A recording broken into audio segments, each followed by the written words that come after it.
కాదు సాయి, ఈరోజు బాగున్నావు, ఈ డ్రెస్ లో బాగున్నావు అని నువ్వెందుకు కనీసం ఒక కాంప్లిమెంట్ ఇవ్వవు? This is what we girls expect from boys. నేను కలుస్తున్నాననే నేను బాగా రెడీ అయి వచ్చాను. ఇవన్నీ నాతో కాదు రియా. నువ్వు ఏ డ్రెస్ వేసుకున్నావు, ఎట్లా రెడీ అయినావు, ఇవన్నీ నేను పట్టించుకోను. నాకు నీ మొహంలో తెలుస్తుంది నువ్వు హ్యాపీగా ఉన్నావా లేవా అని. నేను నిన్ను ఫస్ట్ టైం చూసినప్పుడు ఎట్లా చూసినావు ప్రతిసారి అట్లనే చూస్తా.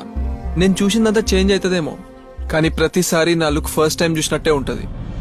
అర్థం కాలేదా? రేపు నువ్వు కిచెన్లో వంట చేసేటప్పుడు అనునే నీ మొహం మీద పడి కాలిపోవచ్చు, అప్పుడు కూడా ఇట్లనే చూస్తా. రెస్టారెంట్లో ఎవరైనా లీవ్ పెడితే నీకు పని ఎక్కువ అవుతుంది, అలసిపోతావు నువ్వు బాగా పనిచేసి, అప్పుడు కూడా ఇట్లనే చూస్తా. మనము ఎప్పుడు ఇట్లనే ఉండం కదా. రేపు పెళ్లి చేసుకుంటాం, కలిసి ఉంటాం, నీ పక్కన పడుకొని లేస్తా. లేచేసరికి ఇట్లనే గ్రాండ్ గా రెడీ అయి ఉంటావా? నీ జుట్టు చెదిరిపోద్ది, ఈ బొట్టో సైడ్ పడిపోద్ది, ఈ మేకప్ ఉండదు, ఈ లిప్స్టిక్ ఉండదు, పౌడర్ పోద్ది, అప్పుడు కూడా ఇట్లనే చూస్తా. ప్రెగ్నెన్సీ అప్పుడు ఒళ్ళంతా ముడతలు వస్తాయి, అప్పుడు కూడా ఇట్లనే చూస్తా. ఇద్దరు పిల్లలు పుట్టిన తర్వాత ఒళ్ళు చేస్తావు, బాగా లడ్డుగా అవుతావు, అప్పుడు కూడా ఇట్లనే చూస్తా. నాకు నువ్వెట్లా ఉన్నా ఏం చేసినా నచ్చుతావు రియా. ఇప్పుడు కొత్తగా చూసి స్పెషల్గా ఏం చెప్పాలి నేను? చెప్పు. నేను నిన్ను చూసినప్పటి నుంచి ఎగ్జైట్మెంట్లోనే ఉన్నా, ప్రతిసారి ఎగ్జైట్ అవ్వాలనుకోను.